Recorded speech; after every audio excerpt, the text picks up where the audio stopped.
Ang kaawa-awang dalaga ay bigla na lang dinakma ng lalaking ito patungo sa madilim na bahagi ng talahiban at pinagsamantalahan.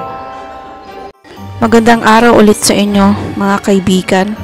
Ito po ulit si Catherine sa Catherine Advices and Stories channel sa YouTube at Catherine TV sa page ko sa Facebook. Bago ko po simulan ang ating kwento, maaari po ba akong humiling sa inyo ng isang like at subscribe naman po sa aking channel kung gusto niyo po ang mga ganitong content.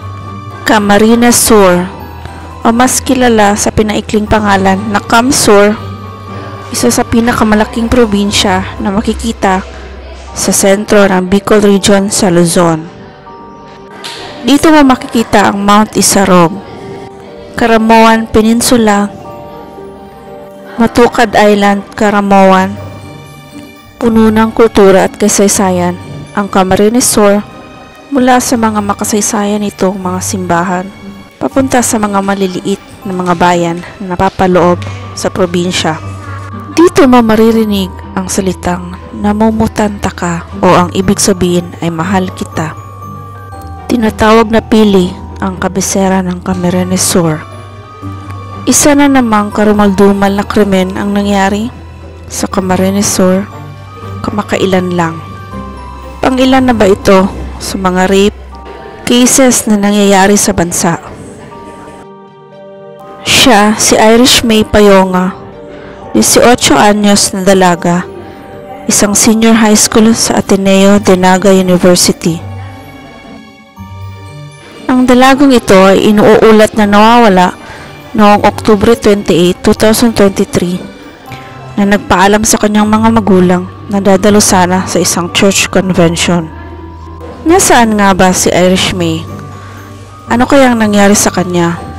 At sino kaya ang dumukot sa kanya o responsable sa kanyang pagkawala? Halika mga kaibigan at alamin natin ang buong istorya ng buhay ni Irish May Payonga. Si Irish May ay inilalarawan ng kanyang pamilya at mga kaanak na isang magiliw, aktibo at masayahing dalaga. Mapagmahal at aktibo sa kanilang simbahan.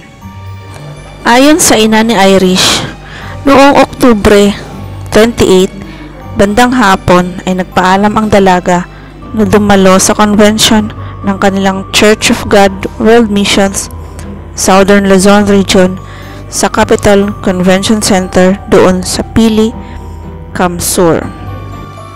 Dahil sa bagyo, ayaw sanang payagan ng kanyang ina ang dalaga dahil natatakot ito na baka may mangyaring masama sa labas. Ngunit nakipagpilitan ang dalaga at nagpaalam ito na baka hindi na niya maabutan ang convention sa simbahan. Kung kaya't wala lang nagawa ang kanyang ina at pinayagan na lang ang dalaga. Nakasakay na ng bus sa may Capitol Complex si Irish at nakapag-chat pa daw ito sa kanyang mga kaibigan na pupunta rin sa convention. Alas 5:44 ng gabi ay nakapagpaalam pa ang anak na uuwi siya ng alas 8 sa kanila at magpapasundo sa kanyang tiyuhin. Ngunit ligid sa kaalaman ng lahat na iyon na pala ang pinakahuling tawag ng dalaga sa kanyang ina. Mula ng gabing iyon ay hindi na nakauwi ang dalaga kaya report na sa pulis ang mga magulang ng dalaga upang mahanap si Irish May. Hindi maipunta ang kalungkutan na nadarama sa mukha ng ina ni Irish dahil umabot na ng 2 araw ay hindi pa rin nahahanap ang kanyang dalagang anak. Sa kabila ng bighating nararamdaman ng ina ni Irish ay pinagpatuloy nila ang pagsisikap upang mahanap si Irish. Minsan ay sumasagi sa kanyang isipan kung bakit pa niya pinayagan na umalis ang dalaga ng hapon na iyon. Nang sa wakas, alas 3 ng hapon noong Oktubre 31, 2023 sa Jacob Street, Central Park Subdivision sa Barangay Cadlan, Pili, Camsur ay may 2 estudyante nakakita sa isang dalaga na nabalot sa sako. Ito ay nangangamoy na kaya naghanap sila ng paraan upang ito ay mai-report sa mga otoridad. Nakakapanlumo na ang bangkay ay natatabunan mga sako naglalaman ng mga lupa. Nakalabas ang ulo at kamay nito. Nakita ang dalaga sa talahiban na walang saplot. Nangangamoy na rin ito. Nakarating sa pamilya ni Irish ang masamang balita na ito at kinumpirma nga nila na ang bangkay ay si Irish May Payonga. Sa pagsisikap ng mga otoridad, nahanap nila ang CCTV ng pedicab na huling sinakyan ni Irish nung papunta siya sa convention sa simbahan.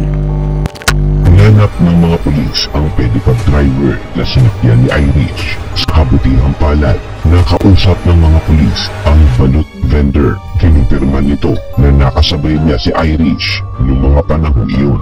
At ayon sa kanya, nakainom umano ang pedicab driver at tinanong pa siya nito kung kaya niya pang ihatid sila.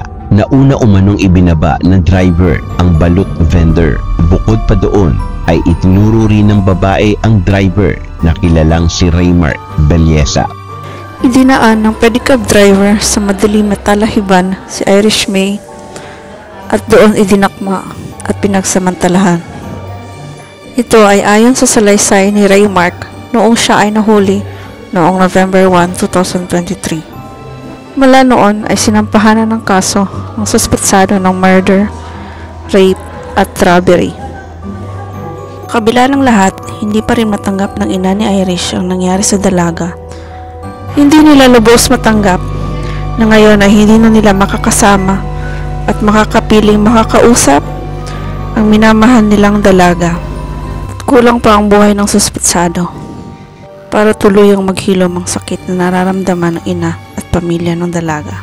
Napakasakit sa isang magulang ang mawala ng anak, lalo na't pinag-aral mo sa maayos at mabuting eskwelahan para sana magkaroon sila ng kinabukasan.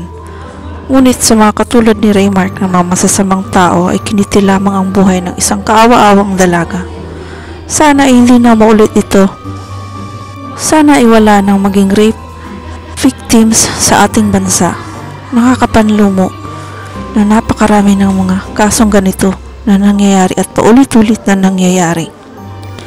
Muli, maraming salamat po sa inyo sa patuloy na pagsuporta ng aking channel. I-hit nyo naman po ang subscribe button kung nagustuhan ninyo ang ating kwento ngayon.